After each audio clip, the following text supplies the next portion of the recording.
Olha, me permita aqui reverenciar a sua juventude e não lhe chamar de senhor, né? E às vezes esquecer que o senhor é o deputado Catulé e poder chamar de você, né? Até porque eu entendo que você é a nova geração, né, que vai contar a história política do Maranhão. Catulé Júnior, de Caxias para o Maranhão e o mundo. O que nós temos de novidade já para a próxima eleição? Catulé está feliz como estadual ou Catulé vai ser o federal de Caxias? E Caxias é da região leste, né? Felipe, primeiro te agradecer, né, por esse convite, esse bate-papo aqui no Palpite. Eu não sou tão jovem quanto gostaria de ser, mas além da questão da ordem cronológica do tempo, eu sempre digo que a juventude, acima de qualquer coisa, ela é estado de espírito, né? E também, além disso, a nossa amizade, que a gente já se conhece já de algum tempo também, permite a gente não ter esses formalismos. Mas você perguntou em relação ao cenário de 2026, em relação às minhas pretensões. Eu me candidatei para ser deputado estadual, e às vezes os nossos planos eles são diferentes dos planos de Deus. Mas eu sempre gosto de dizer que os planos de Deus eles sempre são mais certos e mais maravilhosos do que a gente supunha, do que a gente entende. E agora estou deputado, estou honrando os quase 35 mil votos que recebi por todo o estado do Maranhão, claro que especialmente a minha região, o leste maranhense, a cidade de Caxias, e a nossa vontade, a nossa convicção, em primeiro lugar, eu acho que é bíblico também, que diz que existe um momento certo para todo propósito abaixo dos céus, né? Eclesiastes 3. E eu acho que o momento agora é de mostrar por que eu ofereci o meu nome como deputado estadual, o que eu posso ofertar à sociedade maranhense, mas claro também sem nenhuma hipocrisia, com olho já em 2026, eu sou candidato à reeleição, a deputado estadual, e espero poder contar com reconhecimento daquilo que eu fizer durante esses 2 anos de mandato. Então, o senhor vive um cenário muito estranho, né? E ao mesmo tempo talvez repetitivo dentro da Assembleia Legislativa do Maranhão. Né? Eu vejo que o senhor tem muita atividade, né, externa. Mas nós vimos que o debate dentro do plenário, né, se mantém muito pelo poder. Você entende que o Maranhão ainda não tem, politicamente falando, não tem a capacidade ainda de fazer uma leitura da necessidade dos projetos de desenvolvimento, que é muito a sua linha de segmento, né? Desenvolvimento, turismo, dinheiro, né? Dinheiro para a família, independência financeira dos maranhenses. A Assembleia, quanto plenário, né, lhe satisfaz? Olha, eu acho que nós temos alguns bons debates. Eu acho que nós temos ali na Assembleia, como em todo parlamento, alguns bons quadros que merecem o nosso respeito, que elevam, como eu disse, o debate político partidário. Mas claro que eu gostaria de que esse debate, como você disse, ele versasse mais sobre temas que sejam de fato de interesse da nossa sociedade, que fossem temas que realmente tivessem como foco não os interesses do eu, os interesses individuais, mas acima de tudo os interesses coletivos. A gente assiste que a atividade política partidária em si, ela passa por um processo de deformação que não é de hoje, que não é de agora. E isso, assim, a gente vê as coisas, os mais diversos ramos, a gente vai evoluindo. E na política a gente parece que vai retrocedendo, a gente parece que vai vendo a representação política cada vez mais empobrecido. Há muitos nomes que eles representam famílias, representam projetos de poder, E eu lamento muito isso. Claro que não quero dizer que aquela pessoa, aquele político, que ele tenha um pai, um avô, um tio, um esposo que seja político, ele não possa ser tolhido de oferecer o seu nome como um representante político. Não, mas eu acho que isso não pode ser a única credencial que essa pessoa carrega. Eu tenho meu pai, você conhece, ele tem minhas ideias, inclusive nós temos até perfis diferentes, eu e ele nós temos perfis diferentes, e eu acho que a gente não pode, como eu disse, não pode demonizar uma pessoa que seja descendente de alguém que já trilhou uma carreira política, mas o que a gente assiste hoje em relação ao parlamento, e eu acho que isso daí tem, como eu te disse, ele tem contribuído para esse empobrecimento da atividade política partidária e das próprias políticas públicas, e eu lamento muito isso. Mas o que a gente pode fazer é dar nossa contribuição e é defender aquilo que a gente entende como certo e, enfim, e proporcionar que esse debate ele seja ampliado com outras pessoas em outros segmentos também. Então, seguindo nessa linha, nós já vamos ao meu bom amigo Catulé, que quero que tu saibas que teu pai, no dia que eu parar e resolver escrever os livros que tanto me pedem, Catulé tem bons capítulos, que eu sou testemunha, né? Então, assim, mas pegando essa linha, vamos entender que nós necessitamos de representantes naturais, orgânicos da população, né? Ou por meio de partidos, que nem existe mais, né? Eu nem posso dizer o que é hoje em dia um partido, apesar de ter vivido, Eu né? costumo, se você me permitir, desculpa te interromper, eu digo que a gente não vive mais partidos, a gente vive agrupamentos. Agrupamentos que têm a intenção de cumprir requisitos legais para poder ser É, candidato. Essa que é a verdade. eu acho que hoje em dia o gasto com partido é tão grande, né? Eu sou de uma época que a gente fazia feijoada para manter o PSB, o aluguel do PSB, para você ter uma ideia, né? Era uma Então, coisa bem apaixonante, né? muito, muito. Então existe a militância, existem os segmentos, né? E a gente tem que entender que naturalmente deveria vir desses fatores orgânicos, tanto de dentro das comunidades como dentro dos partidos, mas também os profissionais, né, de todas as áreas. Mas o que a gente observa, deputado, é que os novos profissionais, e hoje cada dia mais os melhores profissionais estão mostrando na juventude, né, às vezes nem terminaram a universidade, já são fantásticos, essas pessoas não têm interesse na política.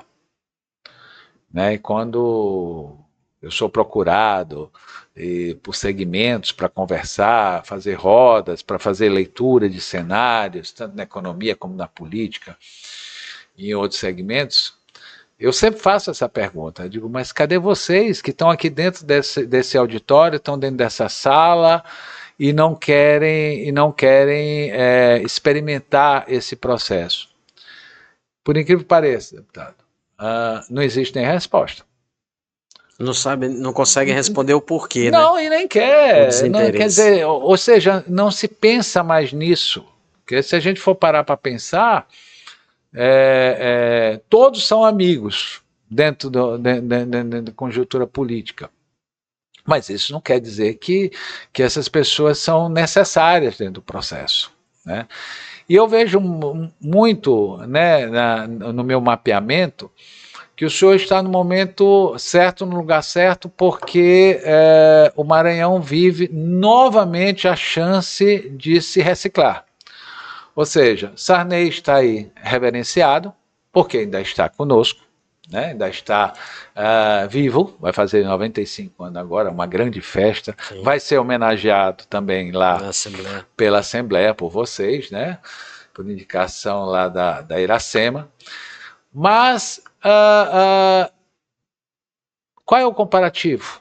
Né? Nós tivemos um monte de discursos. Nós tivemos o discurso do Jackson, não funcionou. Nós tivemos o discurso do Zé Reinaldo, entendeu? Não funcionou. E nós tivemos o discurso recente do Flávio Dino de mudança na qualidade de vida das pessoas, na independência de vida das pessoas, né? O senhor acha que a mudança do Maranhão depende somente do executivo, ou nós podemos entender que os municípios, os prefeitos podem fazer essa revolução a partir lá junto com a população?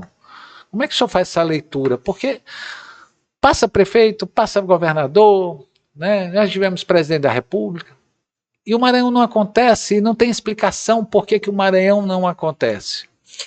Eu acho que isso é uma discussão bem complexa e ampla, Isso é Felipe. verdade. Eu acho que, primeiro, eu acredito muito no fortalecimento das instituições. Eu sou um defensor, assim como o governador Carlos Brandão, também defendo muito o municipalismo. Eu acho que é ali que a coisa acontece. E acho que os municípios eles são muito sobrecarregados. Eu acho que é necessário, é urgente que se rediscuta o pacto federativo.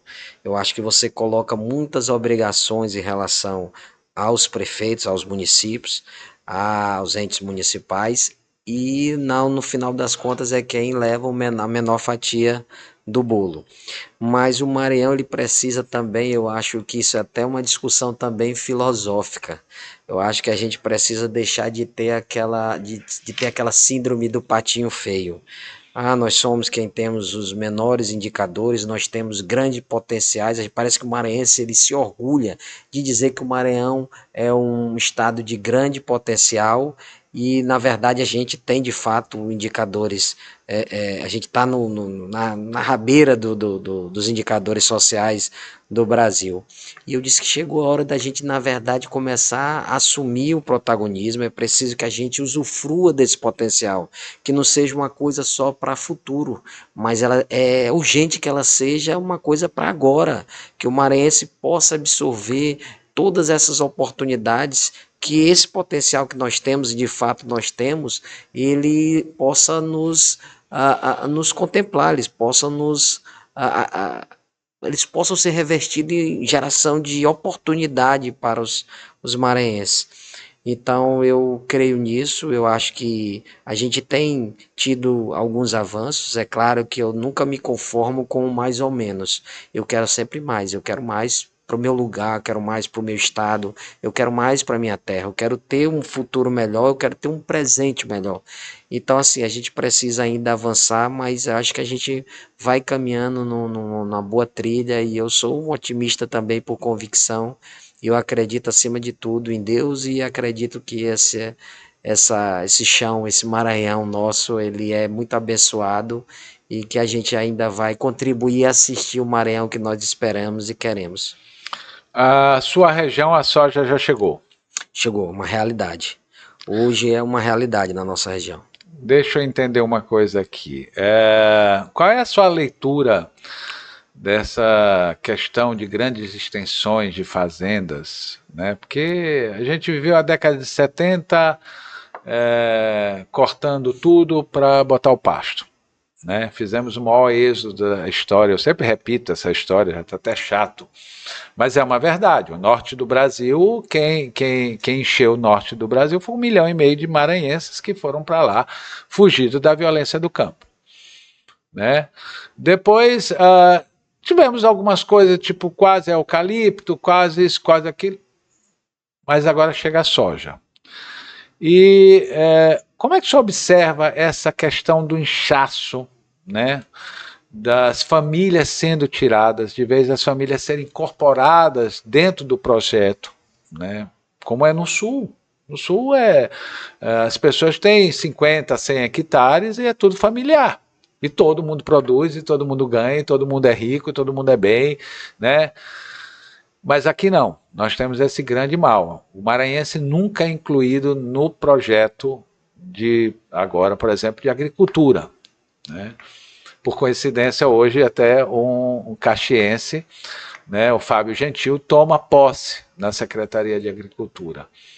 Qual é a proposta que a gente pode ter para incluir a família, a agricultura familiar nessa grande extensão da soja, por exemplo, e não permitir acontecer agora esse inchaço, né, nas cercanias dos municípios. Eu acho que Caxias já deve estar vivendo isso, né? É muito oportuna, Felipe, assim, essa tua indagação e esse teu questionamento, até porque a gente sabe que o agronegócio é uma realidade do Brasil que chega, eu digo que essa fronteira agrícola ela está sempre se expandindo e chegou à nossa região, que era uma região que não tinha vamos assim colocar, essa vocação, pelo menos assim, explorada, vamos assim dizer, e hoje com a chegada dessa turma aqui, é até um contrassenso, até um paradoxo, porque são os mesmos, você falou da cultura lá do sul, são essas mesmas pessoas que estão vindo para cá, são gaúchos, paraguaios, paranaenses, que fazem, que hoje estão explorando o agronegócio na nossa região. E de fato não existe, na verdade, uma integração entre o agronegócio e a agricultura familiar, porque se uma não tiver harmonizada com a outra, eu acho que no mínimo a gente tem que respeitar, a gente tem que fazer um zoneamento e respeitar esse zoneamento, que é importante. A agricultura familiar sempre foi importante para o estado do Maranhão, e a minha preocupação também, assim como a sua, é que onde chega o agronegócio, a gente vê primeiro uma questão muito especulativa em relação à terra, o valor da terra, do hectare de terra, mas também a gente vê um tensionamento muito forte. E geralmente quem é maior acaba oprimindo quem é menor. Então, assim, a gente já começa a assistir na nossa região alguns casos. Teve um quilombola que há 2 anos atrás foi assassinado. Foi um crime que repercutiu muito no nosso estado, mas a gente também não pode fechar os olhos para uma atividade econômica tão importante e demonizar o agronegócio, como eu tenho assistido muitos colegas, principalmente com um posicionamento político mais à esquerda, que às vezes demonizam a atuação do agronegócio, que, como eu disse e defendo, é uma atividade econômica importante para o nosso país. Agora, o poder público, acima de qualquer coisa, ele tem, na verdade, mais do que a capacidade, ele tem um dever de intervir, ele tem um dever de poder harmonizar, seja através de proposições de leis, de normativa, mas também através do fomento. A gente precisa fomentar. A agricultura familiar, ela não pode ser uma política pública apenas de propaganda, apenas vamos doar uma semente, vamos fazer isso aqui. Não, é preciso que haja e é preciso que tenha um investimento grande na assistência técnica a esses pequenos produtores, e que essa produção seja aproveitada, seja escoada da maneira correta. Eu acho que acima de tudo também existe uma desinformação do agricultor familiar, daquele que, claro, que produz acima de qualquer coisa para sua própria subsistência, mas evidentemente que ele pode também ter a sua produção, o excedente da sua produção, também aproveitado, inclusive pelos organismos públicos, pelos entes públicos. Então, eu sempre sou entusiasta das políticas públicas de geração de emprego e renda.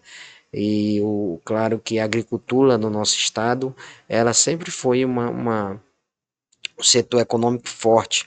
E com a chegada, com a expansão da fronteira agrícola pelo nosso estado, trazido por essa soja tão forte que antes estava circunscrita ali ao sul do estado, e agora em grande parte do estado do Maranhão, é um novo cenário que nós, inclusive nós, o parlamento, a gente tem que estar atento para isso, para acompanhar esse avanço, para acompanhar essas mudanças e a gente poder defender aqueles que mais precisam, sem abrir mão também do desenvolvimento sustentável. A gente até observa agora, deputado, uma indenização que tardia porque já se perdeu 2 gerações aí, por exemplo, em Alcântara, né? E aí tiraram os quilombolas para botar aquela base de Alcântara que não serve para coisa nenhuma. Até hoje nós não ganhamos um tostão daquilo, não ganhamos um royalty, né? Infelizmente. Infelizmente. E começa a se falar também em soja para aquela região. E aí o senhor olha o seguinte, o senhor é uma pessoa que tem uma leitura muito especial na questão do turismo como geração de renda. manter as pessoas lá e as pessoas mostrar a sua beleza e conservar e transformar isso em renda, Sim, né? E a sua região leste é belíssima, porque eu sim. conheço ali bem, né? E há algum projeto agora, o senhor está deslumbrando junto ao governo do estado, porque o governador tem interesse, né? Muitas pessoas dizem assim, vamos fazer carnaval, é só carnaval, é só festa. Não, gente, é turismo, Sim. entendeu? Junto com o que você traz para o carnaval, né? Você traz gente para olhar o resto do Maranhão, entendeu? E a região leste ali já pega, se você subir, você tem as mesmas belezas que você tem ali em Barreirinhas, nas Sim. outras regiões. Existe algum projeto sendo apresentado ou sendo discutido para a região leste de turismo, Sim. né? Aproveitando os rios, aproveitando a beleza, aproveitando o sertão, Sim. né? Sim. Que é belo. É belíssimo. Nós temos um estado muito favorecido, muito abençoado e com grandes destinos, com grandes ecossistemas que nos dão assim essa riqueza, né? E essa diversidade que é o Maranhão.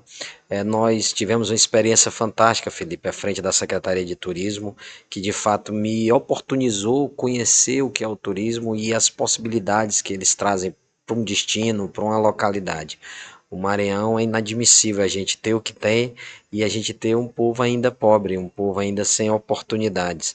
E acima de qualquer coisa, eu gosto de mencionar que o turismo, ele é uma atividade econômica que ele tem uma finalidade, não é só ah, receber visitantes, é gerar oportunidades, é gerar renda, né? E nós temos feito algumas propostas baseadas nos resultados que nós obtivemos enquanto secretário e nas experiências que nós tivemos. Eu apresentei na Assembleia uma proposta de criação da lei de incentivo ao turismo, assim como existe a lei de incentivo à cultura e a lei de incentivo ao Interessante esporte. isso. Nós apresentamos a lei de incentivo ao turismo. Nós também apresentamos uma indicação para que seja renovada o benefício fiscal que é concedido às empresas aéreas em relação à cobrança do ICMS do QAV, que é a querosene de aviação, que é um componente dos mais onerosos na Eu atividade sei, aérea. eu venho de família de tradição de aviação, né? Quando assumi, Felipe, a secretaria, eu vi que nós tínhamos um gargalo quase que intransponível. Nós, através de pesquisa, identificamos que o principal modal de chegada de turistas aqui no nosso estado era o modal aéreo. E nós tínhamos poucas frequências, em horários ruins, em preços quase que inacessíveis.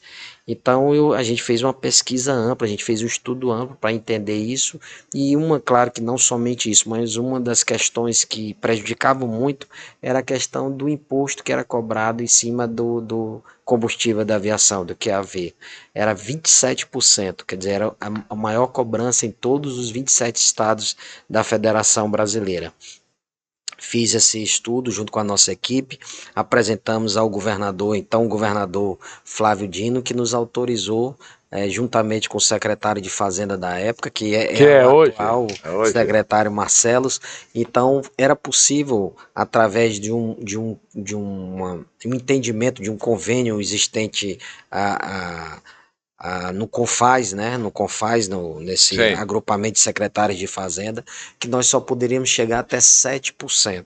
Então nós conseguimos naquela época reduzir de 27% para 7% o QAV. E isso oportunizou novas rotas aéreas que nós não tínhamos. Continua. Continua até o dia 31 de dezembro deste ano, que ele tem um O senhor já período encaminhou limite. novo E pedido? eu caminhei um novo pedido com uma novidade. Ah, Em 2022, final de 2022, houve um novo entendimento do CONFAZ que permitiu que a região Nordeste pudesse chegar até 3%. Então, veja. nessa proposta que nós estamos, nessa indicação que nós estamos enviando ao governo, ao governador Carlos Brandão, nós estamos propondo que seja renovado esse benefício e que seja adequado ao Mas entendimento pode ser nacional. antecipado, Pode, pode ser pode, antecipado, pode ser né? antecipado. Não há E nada me que parece que o governador tem uma sensibilidade muito, muito, muito apurado a muito. isso. Carlos Brandão ele tem feito um trabalho muito bom em relação ao turismo, principalmente naquilo que eu acho que é um dos grandes desafios, é a inteligência e a estratégia em relação à nossa promoção turística. Porque não adianta nós termos um destino deslumbrante, como nós temos vários destinos deslumbrantes, se a gente não conseguir colocar isso na prateleira, se a gente não conseguir promover esses É. destinos lá fora. Então, assim, ele tem investido bastante, nós temos crescido a nossa participação em feiras nacionais e internacionais, inclusive há mais ou menos um mês, 2 meses, o Maranhão pela primeira vez teve um stand próprio numa das principais feiras do mundo, que é a feira de Lisboa, em Portugal. E claro que também o título de Patrimônio Natural da Humanidade, ele contribui, claro, Dois para títulos. o natural e E o, o, e e o o, histórico, e o arquitetônico. arquitetônico. E claro que isso daí chama a atenção desse mercado europeu, que é um mercado bem sensível, bem atento, mas é preciso que a gente faça os investimentos corretos. Uma coisa que às vezes as pessoas não conseguem entender, e é preciso que a gente entenda, o Brasil historicamente recebe de turista internacional mais ou menos 6 milhões de turistas ao ano. Esse ano passado foi batido o recorde. Chegamos a 7 milhões de turistas ao ano. Mas geralmente é 6. Você pega um destino como Cancún, que até pouco tempo recebia 40 milhões de turistas. E às vezes as pessoas dizem, mas como é isso? Por que isso? Como é que o Brasil, tão diverso, com tantos destinos, vai 10 perder vezes mais bonito que Cancún, vai, posso lhe garantir. vai perder para um destino ali de sol e praia, que é aquilo e tal? Investimento na promoção turística. Enquanto nós investimos pouco mais de 10 milhões desculpa, nós investimos 6 milhões de dólares, 6 milhões de dólares, desculpa, mais ou menos 6 milhões de dólares ao mês. Lá eles investem 10 vezes mais do que a gente. Então eu tô pecando agora, não tô lembrando. Eu tenho uma memória muito boa, mas não tô lembrando os números. Mas sei que Cancún investia, o México, Cancún, investia 10 vezes mais do que o Brasil em relação à sua promoção turística. E recebia 10 vezes mais turistas do que a Sim. gente. Então é proporcional o investimento daquilo que você recebe, do fluxo de visitantes que você recebe. Hoje, alguns países como o Egito, por exemplo, que não tinham, apesar de terem as fascinantes pirâmides, né, mas não tinham um grande fluxo de visitantes. Hoje tem um fluxo Que absurdo quem vai só uma vez, viu, é, deputado? é Não que vai, nem não vai duas vezes, não, eu lhe garanto isso. Muitos é testemunhos, que nem porque a é pedra só furada areia, é só. É. de Jericoacoara, né? Só vai uma vez. Outras coisas é legal em É Jericoacoara, uma mas a pedra pedra. furada é furada, viu? É, Deixa eu lhe colocar aqui uma leitura. Dentro dessa questão de turismo, mas também pegando todo, que é a qualificação, né, dos nossos profissionais. A gente vive muito a questão de nível universitário, fantástico. Eu acho que todos têm que ter o nível universitário. Mas a gente observa que em todas as áreas, os segmentos, as reclamações são as mesmas. Nós temos 5 S's, né? Nós temos um monte de curso de capacitação, disso e daquilo e tal, mas nós não temos uma mão de obra qualificada. Onde é que a gente peca, deputado, na sua opinião? olha, eu acho que é a gente identificar quais são os gargalos e resolver. Você falou isso e eu tô puxando aqui para essa experiência que a gente teve na gestão do turismo. Eu tive essa compreensão que a nossa oferta de serviço ela tinha uma qualidade muito reduzida. Então, assim, aqui mesmo em São Luís, você ia num restaurante bem localizado, em área nobre, e você via o atendimento que não era um atendimento bom, satisfatório. E quando eu cheguei na secretaria, aquilo que era investido na capacitação da mão de obra era distribuído em locais que nós não tínhamos nenhum apelo turístico. Você via, por exemplo, deixa eu te dizer uma cidade, por exemplo, lá perto da minha cidade, Afonso Cunha. Então, assim, lá a gente demandava cursos de capacitação para capacitar a mão de obra turística. E eu disse, quem é o turista que vai em Afonso Cunha, com todo o respeito e carinho que eu tenho pelaquela cidade. Sim. Então nós fizemos um reposicionamento, a gente fez uma modificação nesse trabalho que era feito de qualificação profissional dentro da secretaria e nós direcionamos para onde de fato era importante a gente direcionar. A gente colocou todos os nossos holofotes para Barreirinhas, São Luís, Tutóia, Santo Amaro, Carolina, Riachão. Eram 10 cidades que nós investimos de forma mais maciça.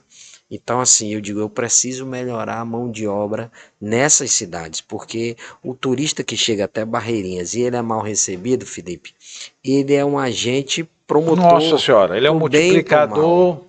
Pro bem e pro mal. Então, se ele tivesse uma péssima experiência, uma péssima prestação de serviço, evidentemente que ele vai chegar lá na cidade dele, na origem dele, no São Paulo, Rio, e vai falar muito mal do nosso estado. Caxias entrou agora nessa nova proposta do Brandão de aeroportos? Infelizmente Uma não. pena. Eu fiz uma manifestação ao governador que ele revisse essa decisão, mas infelizmente, Felipe, você vai, até seria cômico se não fosse trágico. A prefeitura municipal teria que fazer a doação do terreno e o prefeito não doou. Por isso que Caxias não faça entrou. isso. Foi dito pelo próprio governador. Não me espanto, não é em relação a quem está na gestão, porque isso aí com 4 anos se julga. Sim. Mas é porque a gente conhece essas coisas dentro do Maranhão. Mas não aproveitar até injeção na cabeça é difícil, né? De graça. Mas ao que me parece, na verdade, esse posicionamento não é do novo prefeito, do antigo que deixou. Foi o antigo que não fez a doação. Porque você sabe que quando lança-se um programa desse... Mas não é desse, o tio? É o tio dele. Agora está no governo. Tá. E agora? Agora é secretária. E agora vão conseguir o terreno para a próxima leva de aeroportos? Porque tem uma coisa que eu queria discutir, não era nem essa questão familiar, mas era a questão da importância, né, de saber aproveitar o aeroporto. Eu nunca me esqueço que meu pai foi uma das pessoas, teve empresa aqui 40 anos de táxi aéreo, e foi a pessoa que mais implantou pista de pousos clandestinas, claro, né? Sim. Mas era o que salvava a vida das pessoas. Sim. Imagina, como é que o cara vinha, né? Até do cara de Caxias para Teresina, o cara já morria no caminho. Sim, imagina. Eu disse na Assembleia que isso é importante, inclusive, para o resgate médico aéreo, né? Claro. Né? Hoje o helicóptero ajuda muito mais, porque é uma pista muito mais em conta e muito mais barata, mas eu me recordo que meu pai fazia as pistas e se ia buscar as pessoas de noite, né? Debaixo às vezes até de chuva, lembrando aqui esse período, que se botava os carros nas laterais para iluminar e se salvava muitas Sim. e muitas vidas, né? Não é brincadeira, mas é fato, Sim. né? Então, assim, eu conheço muitos relatos de muitas pessoas que me param e me contam história e tudo mais, né, que acreditam que tem essa dívida com meu pai, né, porque salvou a vida e tal. Se tivesse pista, né, mas também não adianta você fazer, por exemplo, uma pista como o Pinheiro, como o Sarney fez, que não serviu para nada. Né? Porque o desenvolvimento não foi para lá. Então, assim, precisa se entender para que se fez essas pistas. Né? Precisa se fazer essas leituras do porquê que nós estamos criando todos esses instrumentos, esses equipamentos. A estratégia, né? Exatamente, que retorne. Né? Deputado, deixa eu rodar aqui um pouquinho o assunto, né? Porque eu vejo que o senhor é muito preparado nessa parte, então isso aí daria uma entrevista de mais de 1 hora. Deixa eu entender uma coisa com o senhor aqui. Assembleia Legislativa, né? Nós vivemos um momento muito delicado, muito cirúrgico dentro da Assembleia, né? E dentro do governo também, porque me parece muito estranho que não se deixa as pessoas que ganhou a eleição, né, governar. Né? Então, assim, eu volto a repetir, é tudo uma questão de poder. E não se vai para lugar nenhum. Não que bem aí do lado não tenha também as coisas, mas existe um outro debate muito mais rico. O que vai dar esta eleição da Assembleia Legislativa do Maranhão, na sua opinião? Né? O senhor votou com a Iracema? Não votei porque eu não estava na casa ainda. O senhor não estava na casa, mas votaria? Votaria. Votaria. Declaradamente. Declaradamente, né? Então o senhor não teria esse problema de propriedade, de afirmar e tudo mais? De maneira nenhuma. Tenho um profundo respeito, confiança na presidente, tenho um trato muito decente com os parlamentares da casa, tenho uma condução muito serena, sempre respeitando a todos, e eu acho que é uma questão muito... O senhor não acha muito estranho, por exemplo, a oposição que nós temos? Eu sou uma pessoa da imprensa que todo mundo conhece, que eu cito os nomes, porque eu não consigo entender aquela coisa de colocar, estão fazendo. Não, mas quem está fazendo? Nós precisamos ter o sujeito, né? Então, assim, nós temos uma oposição que hoje a gente faz a leitura. O Atelino, o Rodrigo, sim, o Lula, né, e o menino lá de Codó, né, de Coroatá, o Najib, Ricardo Rios, Ricardo Rios, Júlio Mendonça. Mas as pessoas deles estão no governo. Os empregos estão no governo altamente identificados por lista e tudo mais. A imprensa tem esse acesso a isso e tudo mais. Agora mesmo tem uma confusão que 3 procuradores, né, do Estado acessaram 133 vezes, que é um escândalo que não adianta, vai estourar isso aí, né, porque tem que se entender por que os caras que não podiam nem estar fazendo isso, mesmo eles sendo procuradores, eles não estão em atividade. Então, sim, a gente não tem que ter acesso que fizesse lá pelo Supremo Tribunal Federal, no gabinete do ministro Flávio Dino. Mas eu queria a sua leitura, né, do desgaste da Assembleia com todo esse processo. Há necessidade de ter uma oposição no Maranhão? Né, porque... Felipe, eu nunca deixo de me manifestar. Claro. Eu nunca me escondo de emitir minha opinião e me posicionar. Mas só fique confortável aqui. Claro que eu tenho uma cautela, porque apesar de discordar às vezes da postura ou da opinião de um ou outro colega, isso é próprio do debate, é próprio do parlamento inclusive também, mas tenho um profundo carinho, respeito e amizade por todos, e especialmente por alguns, que inclusive estão nessa situação.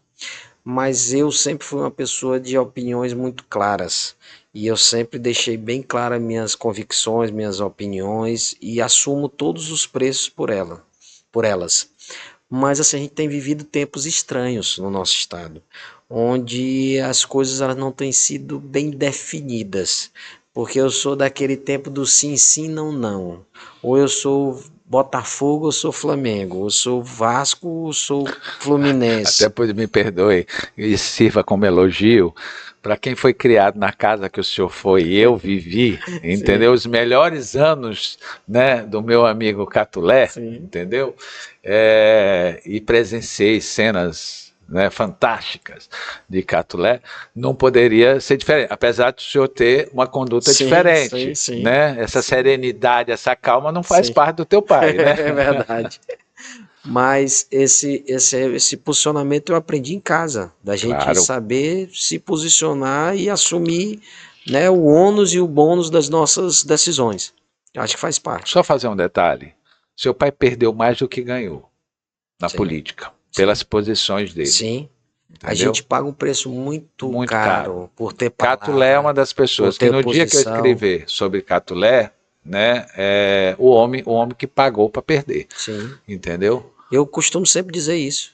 Eu digo que a gente Se, passa um se, preço muito caro. aceite isso como um elogio, E eu já deputado. tenho isso assim como herança, viu? Como um ensinamento, como lição, que eu também eu pago um preço muito caro por ter as minhas convicções, assumir minhas convicções, não abrir mão delas. O certo ou errado são as minhas convicções. E a gente ter palavra, principalmente na vida pública, na política, não é fácil, Felipe. Você sabe disso. Você sabe disso, você acompanha essa história, você está dentro dessa história há muito tempo, sabe disso. Mas assim, como eu estava te falando, a gente vive tempos estranhos, onde a gente falou há pouco de aviação, né? Tem um instrumento chamado biruta. Eu sempre digo que a biruta ela tá biruta de fato, porque hoje ela tá soprando para um lado, quando você olha uma hora ela tá soprando para outro e você acaba não sabendo de fato o que está acontecendo. Então assim, eu acho que acima de qualquer coisa eu sou um defensor do diálogo. E eu faço parte desse grupo que iniciou lá atrás, tendo como líder o Flávio Dino e o Brandão como vice. Brandão Flávio sai, vai para Brasília ser primeiro ministro da Justiça, e Brandão assume o grupo como grande liderança, como nosso governador, que todos nós apoiamos.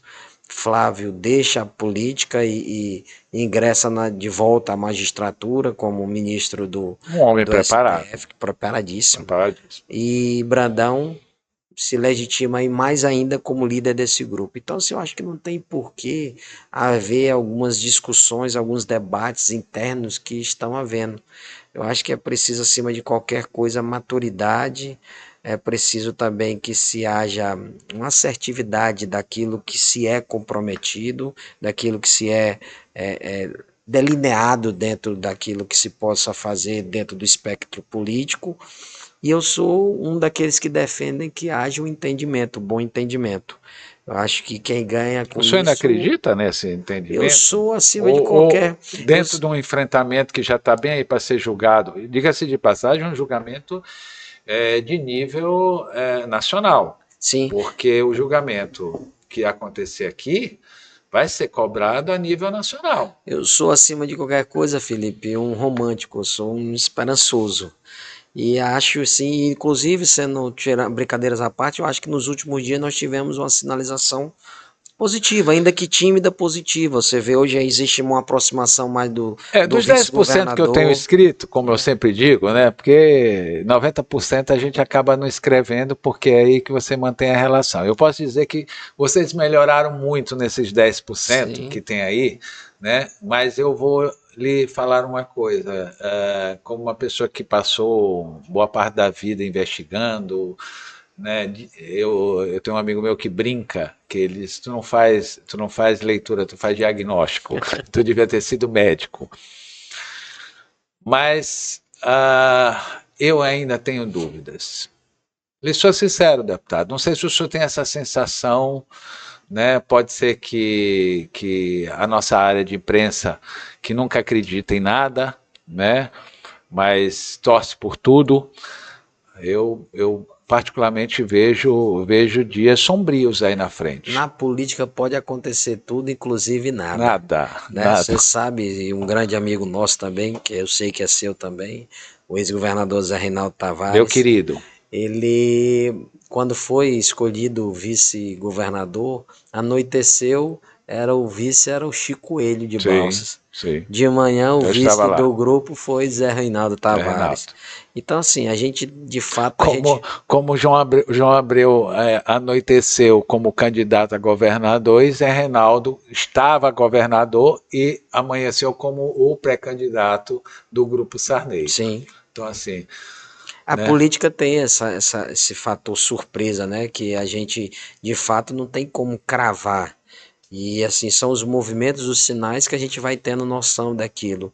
E assim, como eu te disse, tem acontecido coisas estranhas. Esses sinais, eles são cada vez mais variáveis.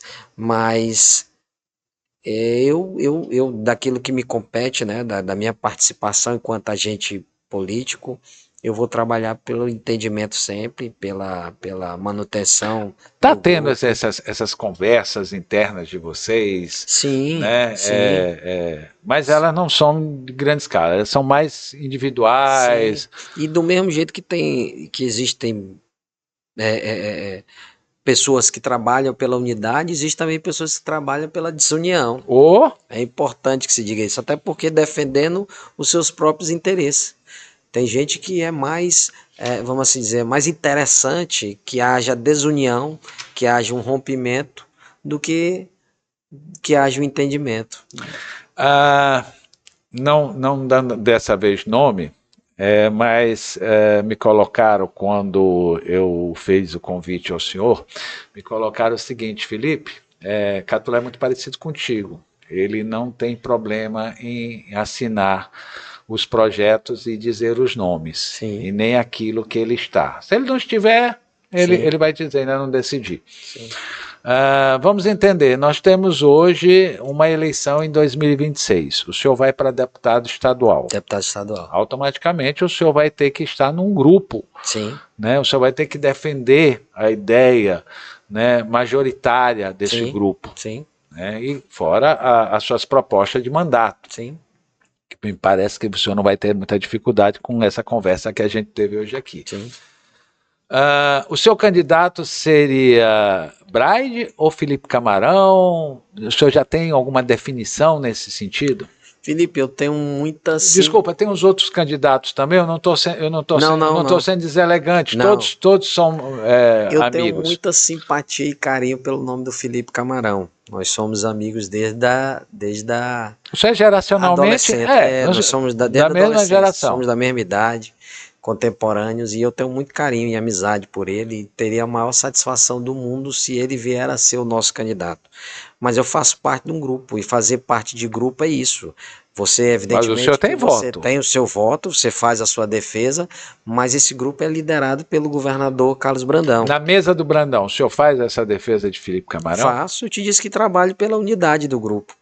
Então, evidentemente que a unidade do grupo, ela perpassa pelo aquilo que eu acho correto. O governador Brandão sair do governo, quando tiver que se desincompatibilizar, ser o nosso candidato a senador, e eu acho que, pelo momento nacional, nós precisamos muito de um perfil como do governador Brandão no Senado Federal. Principalmente municipalista. Sim, sim. Principalmente uma pessoa que é porque talvez as pessoas não tenham dimensão o quanto o Brandão gosta de botar o pé no chão. Sim. Entendeu? E Brandão, no chão quente do sertão, sim, hein? Brandão muito respeitado em Brasília, sabe aqueles caminhos como ninguém.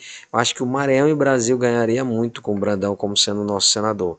Evidentemente que isso é uma decisão que compete a ele, eu estou me colocando aqui como membro do grupo dele, e como você disse, eu tenho um voto e tenho voz, eu tenho uma opinião, e essa é a minha opinião. E claro, com o Felipe assumindo o governo e sendo o nosso candidato a governador. Essa é a vontade do Catulé Júnior, o desejo do Catulé Júnior. Na sua região, o senhor vê falar o nome de outro candidato, ou de um candidato, para não especificar e não ficar deselegante a gente, às vezes, quando existe a possibilidade que nunca foi dita por ele, ou ventilada por ele, ou por alguém, pelo menos na minha presença não, do governador não sair do governo, permanecer no governo, não ser candidato a nada, e que colocaria o sobrinho como candidato, Orleans, que é também um cidadão, inclusive até hoje me reuni com ele, uma pessoa formidável, um rapaz muito educado, um menino preparado. Ele é centrado. Menino não, um homem, né? Digo menino porque é mais novo que eu, né? Eu pela amizade com o pai, né, e a amizade familiar que nós temos e tudo mais, né, que não interfere em nada nas nossas relações, mas eu sempre vejo ele como um menino. O Felipe eu vejo como um menino, não tem coisa, né?